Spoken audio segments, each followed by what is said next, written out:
નમસ્કાર દર્શક મિત્રો, ખબર છે .com પરથી હું દ્રષ્ટિ આપ સૌનું સ્વાગત કરું છું. દર્શક મિત્રો, આપણે જ્યારે પણ પૂજા પાઠ કરીએ છીએ ત્યારે એમાં કપૂરનો ખૂબ મોટો ફાળો રહેલો હોય છે, ખૂબ મોટો ભાગ પણ રહેલો હોય છે. હવે આવામાં આ કપૂરની મદદથી તમે તમારી ઘણી બધી સમસ્યાઓને પણ દૂર કરી શકો છો. તો પૂજાના ઉપયોગમાં લેવાતું કપૂર ધાર્મિક વસ્તુ નહીં, પરંતુ એક શક્તિશાળી ઉર્જાનો સ્ત્રોત છે. હવે આયુર્વેદથી લઈને વાસ્તુ અને જ્યોતિષ સુધી પરંપરામાં કપૂરને શુદ્ધિ કરતા, રોગનાશક અને સૌભાગ્ય લાવનારું મનાય છે. હવે આપણને ખબર જ છે કે આરતી આપણે કરીએ તો એ સમયે કપૂર પ્રગટાવવાથી વાતાવરણ સકારાત્મક થાય છે, મન મસ્તિષ્કને શાંતિ મળે છે. હવે આવામાં કપૂરનો એક નાનકડો ઉપાય પણ તમને ઘણા બધા પ્રકારના સંકટમાંથી મુક્તિ અપાવી શકે છે. ચલો જાણીએ કે કપૂરના કેટલાક ચમત્કારી ઉપાયો કયા છે. તો તંત્રશાસ્ત્ર અનુસાર સવારે, સાંજે અને રાત્રિ દરમિયાન દરરોજ 3 વાર ઘીમાં કપૂરને પલાળીને રાખવું જોઈએ અને પછી એને બાળવું જોઈએ અને આખા ઘરમાં કપૂર દેખાડવું જોઈએ.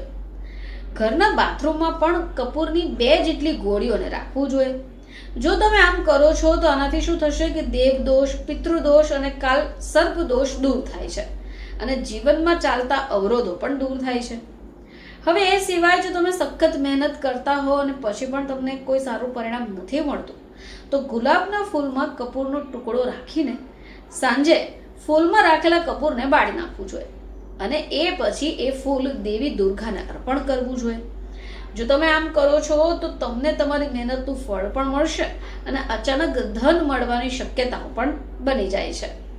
તમારે એ ધ્યાને રાખવું પડશે કે આ કાર્ય 43 દિવસ સુધી તમારે સતત કરવાનું છે. જો તમે નવરાત્રિના દિવસો દરમિયાન આ કાર્ય કરશો તો ચોક્કસપણે પરિણામો સારા મળશે. હવે એ સિવાય ઘણીવાર કેવું થાય કે આપણે ઘણા સારા કાર્ય કરીએ છીએ તો પણ નસીબ સાથ નથી આપતું.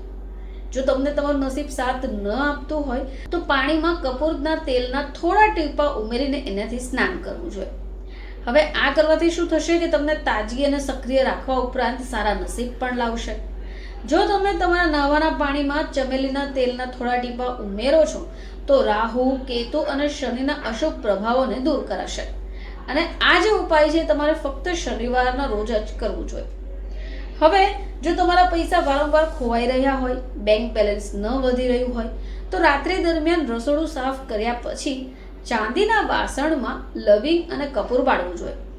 જો તમે દરરોજ આ કામ કરશો તો મહાલક્ષ્મીના ખાસ આશીર્વાદ પ્રાપ્ત થશે, સંપત્તિમાં પણ વધારો થશે.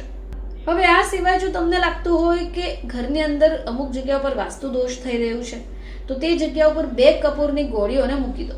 જ્યારે ઓગળી જાય તો બીજી ગોળી મૂકો. આમ કરવાથી ઘરનું વાસ્તુ દોષ પણ દૂર થશે. દર્શક મિત્રો, કપૂરના આવા નાના ઉપાયો પણ તમારા જીવનની સમસ્યાઓને દૂર કરી શકે. ફરીથી તમારી સમક્ષ હાજર થઈશું. ત્યાં સુધી જોતા રહેજો ખબર છે .com.